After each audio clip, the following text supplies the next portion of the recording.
मैं लक्ष्मी नारायण श्याम पद यात्रा का सदस्य और ऑर्गेनाइजर हूं। और मैं जैसे सभी ने बताया कि ये बहुत ही बड़ा कुकृत्य पाकिस्तान द्वारा किया गया है। भारत के आगे पाकिस्तान कुछ भी नहीं है, लेकिन हमारे देश में ही कुछ जयचंद घुसे हुए हैं, कुछ जयचंद हैं।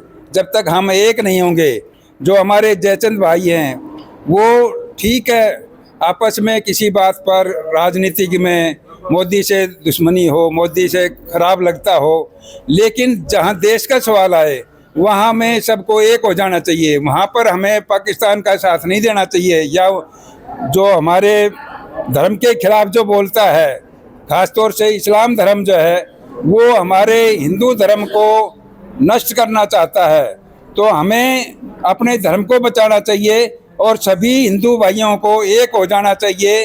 आपस के अंदर भेदभाव जो हमारे अंदर किसी की कटुता है तो उसको ख़त्म करके हमें देश के प्रति सोचना चाहिए। और देश को हमें हर हालत में दुनिया में सबसे ऊपर हमारा देश है, किसी तरह की कोई कमी नहीं है।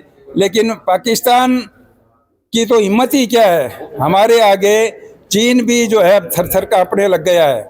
तो हमें अपने देश को बचाने के लिए हम सबको एक हो जाना चाहिए, एकजुट होकर काम करना। मेरा नाम घीसाराम यादव, पदयात्रा का सदस्य और एक्स आर्मी हूँ मैंने बॉर्डर पे, हिंदुस्तान पाकिस्तान बॉर्डर पे सेवा की हुई है, 2 दफ़ा की, कारगिल युद्ध के अंदर भी की हुई है और ग्लेशियर में भी की हुई। तो मेरा तो यही प्रधानमंत्री जी से निवेदन है कि इंडियन आर्मी को परमिशन दे दें, खुली चुनौती दे दें, ठीक है। जैसे कोई भी उनका सदस्य या कोई उग्रवादी दिखता हो सीधा उसको शूट करो, परमिशन लेने की जरूरत नहीं पड़नी चाहिए। कोई भी हरकत होती है सीधा उनको गोली मारो और खून का बदला खून से।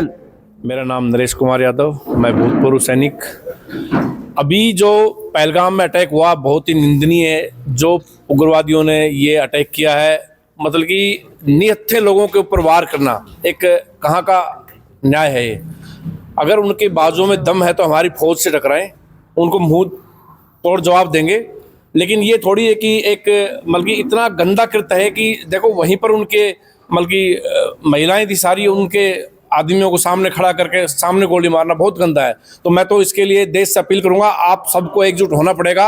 और ये हम जो मल्टीमीडिया के थ्रू माध्यम से मैसेज करते हैं, इससे कुछ होने वाला नहीं है। आपको ग्राउंड पे उतरकर ऑन ग्राउंड पे इम्प्लीमेंट करना पड़ेगा और हम सबको चुन चुन के इनको एक इकट्ठा करके देश से बाहर निकालना पड़ेगा, इन गद्दारों को, तब जाके इसमें वो होगा। तो मैं सभी से यही अनुरोध करूंगा, सभी साथियों जो भी सुन रहे हैं, कि हम सबको ग्राउंड पे उतर के और बाहर निकल कर इनका सबको इकट्ठा करके देश से बाहर करना पड़ेगा। जहां भी ये दिखे जो इस प्रकार की हरकत करते हैं उनको फटाफट पुलिस के द्वारा या कोई प्रशासन के द्वारा इनको बाहर करने की सूचना दें, इनको देश से बाहर निकालें। और प्रधानमंत्री नरेंद्र मोदी से यही मैं अनुरोध करूंगा कि हमारी सेना को थोड़ा ढीला छोड़ दें, ताकि इन गद्दारों की खोपड़ियां हमारे जो भारतीय सैनिक है वो काट के यहाँ लाए इन माताओं के सामने जिन्होंने ये कृत्य किया है। कोई ऐसे वैसे नहीं है, हम तेरे बाप हैं, तू हमारे से छोटा ही रहेगा, छोटा ही था। पाकिस्तान भारत से पाकिस्तान निकला है, ना कि पाकिस्तान से भारत निकला है। और कभी वक्त आएगा कि भारत और पाकिस्तान भी जल्दी ही एक हो जाएगा और हम इसको पूरे पाकिस्तान को भारत बना करके रहेंगे। जय हिंद, जय भारत, जय हिंद। प्रकार से जिस प्रकार से पहलगाम में निर्मम हत्या की गई है, निर्दोषियों को मारा गया है, इसको भारत कभी भी सहन नहीं करेगा। और वो दिन दूर नहीं, पाक का नाम जल्दी ही नेस्तनाबूद कर दिया जाएगा। हमारी भारतीय सेना कोई चूड़ी पहन करके बैठी हुई नहीं है जिनके ऊपर उन्होंने प्रहार करने की कोशिश की है। हमारी जो भारत देश की जो जनसंख्या है वो उनसे कोई कम नहीं है। हम जनसंख्या में भी ज़्यादा हैं और उनसे ताकत में भी बहुत ज़्यादा हैं। और हम एक दिन वो आएगा जिस दिन भारत को इस वर्ल्ड के नक्शे से ही मिटा देंगे। और हमें बहुत ज़्यादा दुख है क्योंकि हमारे जिस प्रकार से पहलगाम के अंदर निर्दोषों को मारा है वो हमें कभी भी सहन नहीं हो सकता। पूरा भारत इसका विरोध कर रहा है और पूरा संसार इससे व्यथित है। इसमें कोई